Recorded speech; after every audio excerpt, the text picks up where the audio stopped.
Golden Horseshoes is the last story from Conway and Conway to air in their only multi-part story. It also has a unique animation style that's strange, I guess is the best way to put it. Anyway, Spike and Sweet Stuff are looking for this episode's newcomer, Mimic. They find her, sort of. Mimic isn't feeling too well, and Sweet Stuff just touching her knocks her off her hooves. This could be a serious illness that requires immediate attention. So, after 3 days of Mimic being so sick a dog would say that's pretty damn sick, the ponies get Megan because a 13-year-old girl from another world would be the perfect person to figure out why a pony is sick. Stay calm, Al. This is the last episode with Megan ever. Cupcake tells Megan that Mimic hasn't eaten anything in 3 days while she examines her. No cough, no fever. Her tongue isn't coated, and her throat isn't red. She's awfully pale. You're forgetting the most obvious symptom of she's see-through. That's usually very high on the you're screwed meter. Sweet Stuff suggests it could be magic, giving Megan the idea of going to see the mood chick once she's done pitting Mimic's brain.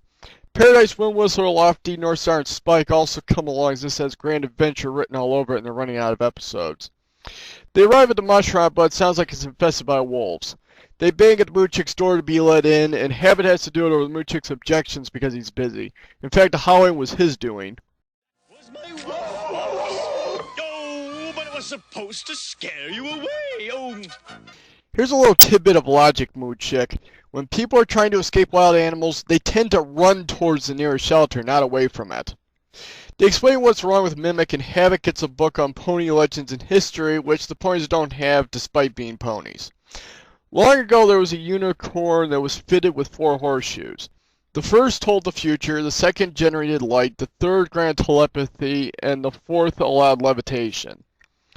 She was living it up in the land of Argai until a storm got her, tore the shoes from her, and dumped her in Dream Valley.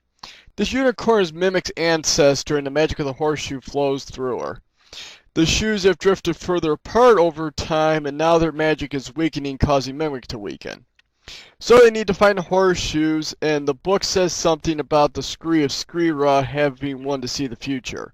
The mood chick gives them the wolf box to put in their key item pocket, and will look after Mimic while they're gone.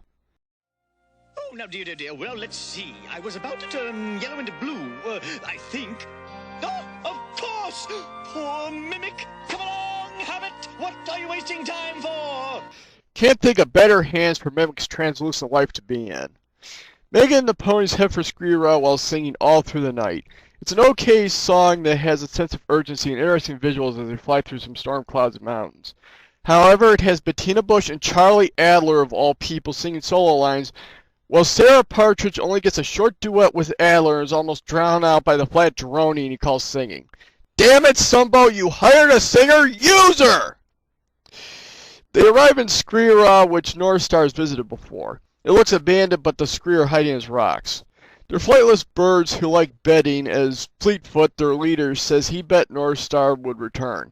Though that's because he watches the quote-unquote crescent of visions, which told him of a return. Cheating? Screes only bet on sure things. In other words, they cheat by compulsion. Megan and the ponies explain the situation, but Fleetfoot says finders keepers. The crescent is definitely the horseshoe, and Wind Whistler has an idea of how to get it. She challenges Fleetfoot to a race. The winner gets the horseshoe, and Fleetfoot adds Wind Whistler's freedom to the pot for flavor. They run the race, and Wind Whistler loses. The Scree are cocky with the victory, and some of them blab that they used the horseshoe to see that Fleetfoot would win. Megan responds by opening the wolf box, and the Scree go into rock mode in a panic. With the horseshoe left out in the open as a trophy, Megan takes it, and she and the ponies book. That's our Wind Whistler. They would get the horseshoe whether she won or lost. I bet those statistic-obsessed feather dusters didn't bet on that. Once they're safely out of Screera, the intrepid band uses the Horseshoe of Visions to find a Horseshoe of Light. It shows them Blarkland, which is a place Paradise has visited before. The Blarks are more gregarious than the Scree, fortunately.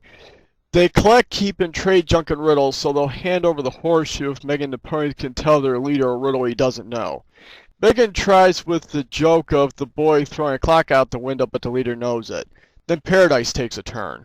What walks on 4 legs in the morning, 2 at midday, and 3 at sunset? A 3-toed bullfrog? No, a dragon with goose flesh? A gyrating galumpadillo? I guess not. I give up. What? Humans like Megan. They crawl as babies, they walk as adults, and they use a cane for a third foot when they grow very old. It's a good thing a Sphinx never found its place, or the Blarks would have been screwed. A deal's a deal, so Cracker takes them to where the horseshoe is, but there's a lot of garbage to sift through. Paradise thinks of looking for a source of light, and there happens to be one under the Cracker's foot. Spike tries to grab it, but causes a pile to topple over and they barely escape. For saving Cracker, the Blarks dig a hole to the goblin tunnels for Megan and the ponies, even if it was their fault. The goblins stole another horseshoe from the Blarks long ago, so they should track them down. When Wizard and Paradise swapped horseshoes, Paradise now is the one that makes light and is getting brighter. That might mean that they're getting closer to the next horseshoe, but they're confronted by 3 particularly large and ugly goblins to set up the cliffhanger. Part 2 ends with Megan and the ponies running from the goblins. Fortunately, the goblins aren't all that agile and like fighting, which slows them up further. Megan and the ponies hide, but the goblins read their minds and find them. They get everyone but Paradise and Wind Whistler because either they're protected by the horseshoes or they're just too awesome for the goblins to comprehend their minds. The goblins take their captives back to their parents. The clean-shaven goblin rubs it in that he got 2 captives while the others only got 1 each. They lock up the captives so that they can start fighting again, but their mother shouts them down. She's happy with the new slaves, but she's so pissed with their constant bickering she sings a song about it. Megan suggests the problem is that they constantly know what each other is thinking, and she and the ponies can take away the horseshoe to fix that. However, Mama Goblin is not in a giving mood. Things aren't looking good for Mimic either, as the Mood Chick can't help her. Cupcake suggests making replacement horseshoes, but they have to act quickly. I'll take you. That's no problem. It's no problem at all. If any of us can get you there in time, it's me. I can get you home in a wink. I'm the fastest flyer here. Yes, I am. Yes, I am. Then stop yakking about it and get him to his workshop. Wind Whistler and Paradise start Operation Jailbreak by hitting one of the goblins on the head with a stone as they sleep. They start fighting, giving Wind Whistler a chance to open the cage. Mama and Papa Goblin come in, giving Northstar a chance to grab the horseshoe as they escape. I'm sorry I punched you in the face. Well, I'm sorry I was, jumping up and down on your legs. Oh, forget the horseshoe, boys. We've got something better. We got our family spirit back. I guess there really is such a thing as too close when it comes to family. Unfortunately, making replacement horseshoes isn't going as well, as the Mood Chick has only found an interesting way of messing up his workshop. Megan and the ponies reach a mountain range where the last horseshoe is, but they need to go way up. Way up is the home of the Green Mountain Elves' Lofty Nose. It's really up there, but they should be able to make it.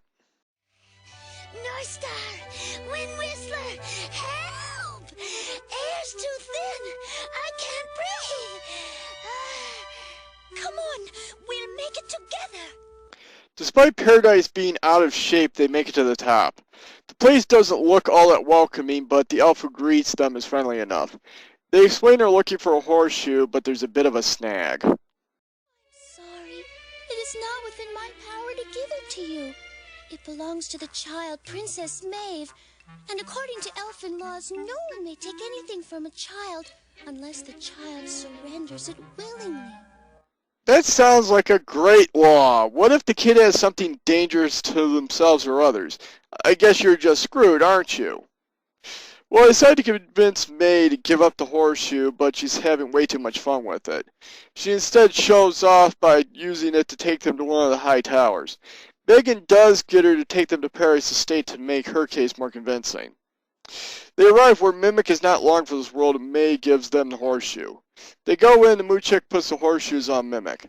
She returns to her non-see-through self, and everyone celebrates to close out the episode, and damn, that girl's tiny! The Golden Horseshoes is the last really grand adventure of the series, and like so many others, it could have been longer. The Scree, Blarks, and Mountain Elves were really only skimmed over, and the time spent on the goblins seemed to drag. And I can't leave this episode without commenting on the animation style. This is a really weird style. It was more detailed in some areas, but sloppy in others. Some have reacted negatively to it, but I'm on the fence as to whether or not it's better than worse than the usual animation style. However, the big thing about this episode is all of the goodbyes. This is the last episode with the Moo Chick and Megan. It's also the last episode Wind Whistler and North Star would speak a line. In fact, it was kind of the last hurrah for Wind Whistler and North Star Paradise and Lofty. That's why I give this episode a rating of must-see. It's a fond farewell to 4 of the best characterized ponies in the series, though it makes this episode, like much of the rest of the second season, bittersweet. Oh, and I should mention a little thing about Mimic. There is something about this lime green unicorn that causes collectors to lose their minds. I saw a Mimic still on the card at the My Little Pony Fair in 2013, and a person was asking $1,200 for her. Holy crap, people!